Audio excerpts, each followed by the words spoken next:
এই পর্যায়ে আমাদের মাঝে অতি সংক্ষেপে আলোচনা নিয়ে আসছেন আমাদের সকলের পরিচিত মুখ, বাংলাদেশ জামাত ইসলামীর ৮ নং দক্ষিণ চরবংশী ইউনিয়নের যুব বিভাগের সুযোগ্য সম্মানিত সভাপতি মোহাম্মদ নূর আলম ভাই। নূর আলম ভাইকে শুভেচ্ছা বক্তব্য দেওয়ার জন্য অনুরোধ জানাচ্ছি। আলহামদুলিল্লাহ। আসসালামু আলাইকুম ওয়া রাহমাতুল্লাহি ওয়া বারাকাতুহু। মহান আল্লাহ তাআলা দরবারে লাখ কোটি শুকরিয়া যে রব্বুল আলামিন এমন একটি মহতী অনুষ্ঠানে আমাদেরকে আসার এবং বসার মতো তৌফিক দান করেছেন, এর জন্য সকলে বলে আলহামদুলিল্লাহ। মানবতার মুক্তির দূত নবী মুহাম্মদ রাসূলুল্লাহ সাল্লাল্লাহু আলাইহি সাল্লামের দরবারে দরুদ ও সালাম প্রেরণ করি। সকল শহীদদের রূহের আত্মার মাগফিরাত কামনা করে আমি আজকে দুইটি কথা বলি, আমার বক্তব্য শেষ করব। সম্মানিত উপস্থিতি, আমরা বিগত দিনে দেখেছি যে অনেকে শাসন দেখেছি, আমরা শাসনও দেখেছি, শোষণও দেখেছি। তবে এবার পালাটা একটু ব্যতিক্রম, এবার শুধু শাসন হবে। কারণ আপনারা অবশ্যই দেখেছেন যখনই ইসলামী 8টা দল এক হয়ে গিয়েছে, তখন আমাদের কিছু বন্ধু সংগঠনের মাঝে চুলকানি শুরু হয়ে গেছে। তারা এখন আর ভালো লাগে না। মোল্লা মুন্সি যদি সংসদে যায় তাদের এখন আর ভালো লাগে না। আমার আগে একজন বক্তা বলেছিল যে ডক্টর আফম খলে সাহেবের কথা। আপনারা দেখেন এবার অনেক উপদেষ্টা আছে, তার ভিতরে একজন আছে ডক্টর আফম আব্দুল খলে। তিনি কিন্তু একজন আলেম আবার ডক্টর।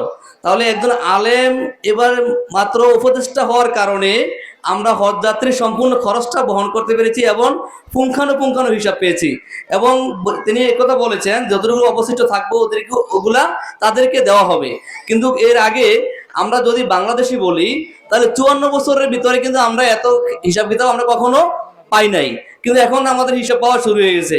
আপনাদের বোঝার উপায় বা বোঝার বিষয়, যেহেতু আপনার সাধারণ মানুষ বোঝার বিষয় একটাই, এই বছর মনে করেন শুধুমাত্র একজন আলেমের কারণে যদি হজযাত্রী টাকা ফেরত পায়, তাহলে আগামীতে যদি আমরা আলেমদেরকেই সংসদে নিতে পারি তাহলে আমাদের দেশে উন্নয়নমূলক কাজ হবে ইনশাআল্লাহ। সম্মানিত উপস্থিতি, আমি আরেকটা কথা বলি, শেষ করে দিব।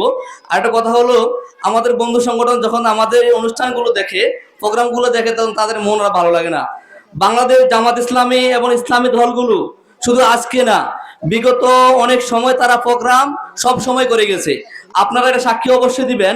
বাংলাদেশ জামাত ইসলামী এই 17 বছর ফেসিস্ট ক্ষমতা থাকা অবস্থায় প্রতি মাসে 4টা প্রোগ্রাম তাদের হতো, কোনো একটা প্রোগ্রাম বন্ধ হতো না। তাহলে বাংলাদেশ জামাত ইসলামী বসন্তের কোকিল না, বসন্তের কোকিল যাদেরকে 17 বছর চারে চারে বৈশা কাঁধে কাঁধে হাত মিলাইয়া যারা টাকা পয়সা খাইছে, তারা আজকে জামাত ইসলামীকে নিয়ে বিভিন্ন মন্ত্রে বিভিন্ন মঞ্চে কথা বলে। এটা আপনাদের দেখার বিষয়। বাংলাদেশ জামাত ইসলামী কারোর সাথে লিয়াজু করে নাই, এবং কি 8 নং দক্ষিণ চরবংশী ইউনিয়নে বাংলাদেশ জামাত ইসলামী কারোর সাথে লিয়াজু করে নাই এবং কারোর সাথে গিয়ে কি ভোট করে নাই। বাংলাদেশ জামাত ইসলামী এককভাবে নির্বাচন করার জন্য এবার সিদ্ধান্ত নিয়েছে। সম্মানিত উপস্থিতি, আরেকটা কথা হলো, আপনারা ইদানিং দেখছেন কিনা ফেসবুক মিডিয়াতে একজন এমপি প্রার্থী ফজলুল করিম। আমরা নামটা শুনলে সাধারণত এতটুকু বুঝি, ফজলুল করিম, আব্দুল করিম, নুরুল করিম, এই নামগুলো মুসলমানের হয়, এটা আমরা বুঝি কিনা। এই লোক ফেসবুকে মিডিয়াতে এসে বলতেছে আমি মুসলমান না হিন্দু, এটা আমি বলতে পারবো না।